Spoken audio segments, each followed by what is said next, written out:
शहर नमस्कार सभी को। आज हम लोग मैथमेटिक्स के अंदर भाजकता के नियम के बारे में जानकारी प्राप्त करेंगे कि बिना भाग की क्रिया किए हुए हम लोग बड़े से बड़ा सवाल भी हम लोग हल कर सकें। बड़े से बड़े भाग का सवाल भी बिना भाग की क्रिया किए हुए अगर हम हल करते हैं तो उन नियमों को हम लोग कहते हैं भाजकता के नियम। तो आज का हमारा चैप्टर है मैथमेटिक्स में भाजकता के नियम। जैसा कि नाम से प्रतीत हो रहा है कि बिना भाग की क्रिया किए हुए कुछ नियम जिसे हम कहते हैं भाजकता के नियम। तो सबसे पहले आज हम लोग पढ़ने जा रहे हैं कि बिना भाग की क्रिया किए हुए क्या हम किसी भी बड़े से बड़े सवाल को हल कर सकते हैं। तो आइए सबसे पहले लिखते हैं दो के भाजकता का नियम। दो के भाजकता का नियम। अब दो के भाजकता का नियम जैसा कि हम सब जानते हैं कि दी हुई संख्या में, जैसा कि राइट हैंड साइड की पहली संख्या जो है जिसे हम इकाई का अंक कहते हैं। अब दो के पहाड़े को जब हम पढ़ेंगे तो इसमें कुछ संख्याएं रिपीट हो रही है, जैसे 0 2 4 6 8, 0 2 4 6 8, 0 2 4 6 8, ये रिपीट हो रही है। तो जब संख्याएं रिपीट हो रही है अर्थात उस संख्या में, यानी कि दो के भाजकता का नियम ये कहता है कि जिस संख्या में इकाई का अंक 0 2 4 6 व 8 हो, वह संख्या 2 से पूरी भाज्य होगी, विभाजित होगी। यानी कि जिस संख्या में इकाई का अंक 0 2 4 6 8 हो, जैसा कि दो के पहाड़े में है, जैसे 12 दूना 24, 24 में इकाई का अंक हो गया अपने 4, 12 तिया 36, 36 में हो 13 दूना 26, 26 में हो गया 6। इसी प्रकार 15 दूना 30, 30 में हो गया 0। अर्थात 0 2 4 6 8, 0 2 4 6 8 ये क्रम से चलते रहेंगे। यानी जिस संख्या में इकाई का अंक 0 2 4 6 8 हो वह संख्या 2 से पूरी भाज्य होगी। ये था हमारा नियम नंबर 1, दो के भाजकता के नियम। अब चलते हैं नियम नंबर 2, 3 के भाजकता का नियम। 3 के भाजकता का नियम। अब 3 के जो भाजकता का नियम है वो क्या कहता है, तो आइए सबसे पहले हम इसी बात पे चर्चा करते हैं। 3 के भाजकता का नियम। अब 3 के भाजकता का नियम ये कहता है कि जैसे 3 के पहाड़े को आप पढ़ के देखिएगा, 3 6 9 3 6 9 3 6 9 ये क्रम से आएंगे, लेकिन आगे 12 आ गया तो 12 को हमने जोड़ा, 1 + 2 = 3, आगे 15 आ गया, 1 + 5 = 6, आगे 18 आ गया, 1 + 8 = 9। अर्थात यहां भी क्रम से 3 6 9 3 6 9, और ये कैसे आएगा, जोड़ने पर आएगा। यानी कि जिस संख्या के योग में, जिस संख्या के योग में 3 का भाग पूरा जाए या योग 3, 6, 9 हो जाए, 3, 6, 9 हो जाए, वह संख्या 3 से पूरी भाज्य होगी। यानी कि संख्या का योग करना है। जैसे मान लीजिए अब आपके पास है 144, 144। अब इसमें क्या 3 का भाग जा सकता है? इसको चेक करने के लिए हम क्या करेंगे, इसको जोड़ेंगे। 1 + 4 + 4 = 9, तो 9 यहाँ पे आ रहा है। इस संख्या में 3 का भाग पूरा जाएगा। अब भाग देकर देखते हैं कि क्या जा रहा है।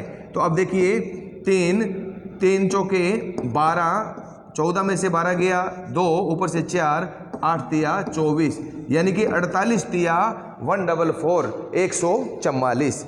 ये है 3 के भाजकता का नियम। इसी क्रम में अब हम चलते हैं आगे, भाजकता का नियम नंबर 3, 4 के भाजकता का नियम। 4 के भाजकता का नियम। अब यहां 4 के भाजकता का नियम, जैसा कि अभी हम लोगों ने 2 के भाजकता के नियम को पढ़ा 3 के भाजकता के नियम को पढ़ा, अब है 4 के भाजकता का नियम। अब यहाँ पे हमें एक चीज का विशेष ध्यान देना होगा कि दी हुई संख्या में एक नहीं बल्कि 2 अंक लेने पड़ेंगे। दी हुई संख्या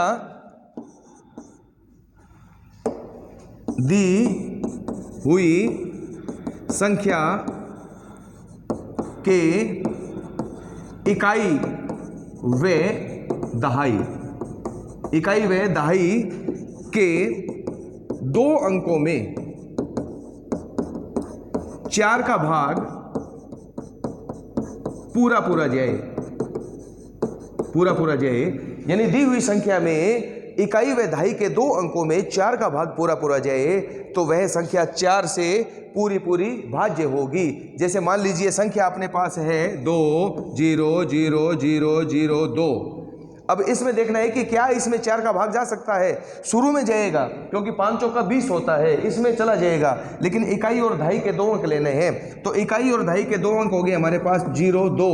अब 0 2 में 4 का भाग बिल्कुल नहीं जा सकता, इसलिए यह संख्या 4 से भाज्य नहीं है। इसी जगह अगर यहाँ पे 4 होता तो इकाई और दहाई के अंक हो जाते 0 4। इसमें 4 का भाग पूरा जा रहा है 0 4 में, तो यह संख्या 4 से पूरी भाज्य होगी। यह था हमारा नियम नंबर 3, 4 के भाजकता का नियम। इसी कड़ी में आओ आगे चलते हैं 5 के भाजकता का नियम। 5 के भाजकता का नियम 5 के भाजकता का नियम क्या कहता है कि दी हुई संख्या में 5 के भाजकता का नियम। अब जैसा कि हम लोग सब जानते हैं, 5 के पहाड़े को पढ़ के देखिएगा आप, इसके अंदर सिर्फ इकाई के अंक को पहचानना है। जैसे 5 एकम 5, इकाई का अंक 5, 5 दूनी 10, 0 15, 5 20, 0 25, 5 30, 0 35, 5 40, 0। यानी कि इसमें 2 संख्याएं रिपीट हो रही हैं, 0 व 5, 0 व 5 ये रिपीट हो रही है। यानी कि दी हुई संख्या में इकाई का अंक 0 व 5 हो, इकाई का अंक 0 व 5 हो तो वह संख्या 5 से भाज्य होगी।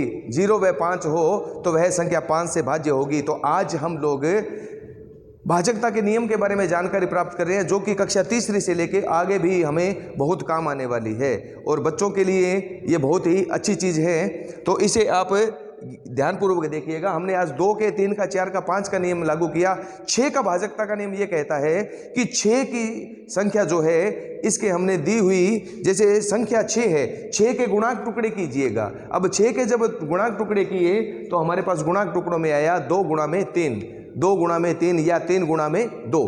3 गुणा में 2 बराबर 6, 2 गुणा में 3 बराबर भी 6 है। तो गुणांक टुकड़े हमारे पास 6 आए। तो अब यहाँ क्या है कि 2 का और 3 का, 2 का और 3 का, यानी कि दी हुई संख्या में 6 के भाजकता का नियम, दी हुई संख्या में भाजकता का नियम 2 व 3 जिस संख्या में लागू होता हो वह संख्या 6 से पूरी भाज्य होगी। वह संख्या 6 से पूरी भाज्य होगी। भाजकता का नियम 6 का। अब यहाँ क्या होता है कि भाजकता का नियम जैसा 6 मैंने बताया कि 6 के हमने सबसे पहले टुकड़े करने हैं। 6 बराबर गुणांक टुकड़े 2 गुणा में 3, इसके टुकड़े हुए हैं 2 गुणा में 3, अर्थात यहाँ नियम नंबर 2 और नियम नंबर 3 भाजकता के नियम 2 व 3 जहाँ लागू हो, जिस संख्या पर लागू हो वह संख्या 6 से भाज्य होगी, वह संख्या 6 से भाज्य होगी। तो आज का हमारा चैप्टर यही हम 6 तक के नियमों पर ही एक बार स्थगित करते हैं, ख़त्म करते हैं। आगे नेक्स्ट टाइम में हम लोग आगे 7 8 9 10 11 जितने भी हम लोग आपकी इच्छा होगी वीडियो देख के आप सब्सक्राइब कीजिएगा, लाइक कीजिएगा, इसको शेयर कीजिएगा, आगे भी इसको भेजिएगा। और किसी प्रकार से आपको अगर इसमें कुछ अच्छा लगा हो या कुछ बुरा लगा हो तो उसमें भी कमेंट कीजिएगा। और आगे 7 8 9 10 11 12 जितने भी नियम हैं अगर आप सीखने के इच्छुक हैं, पढ़ने के इच्छुक हैं, तब भी कमेंट में लिख के भेजिएगा ताकि हम लोग आगे भी आपको भेज सकें। तब तक के लिए धन्यवाद, नमस्कार, सत श्री अकाल।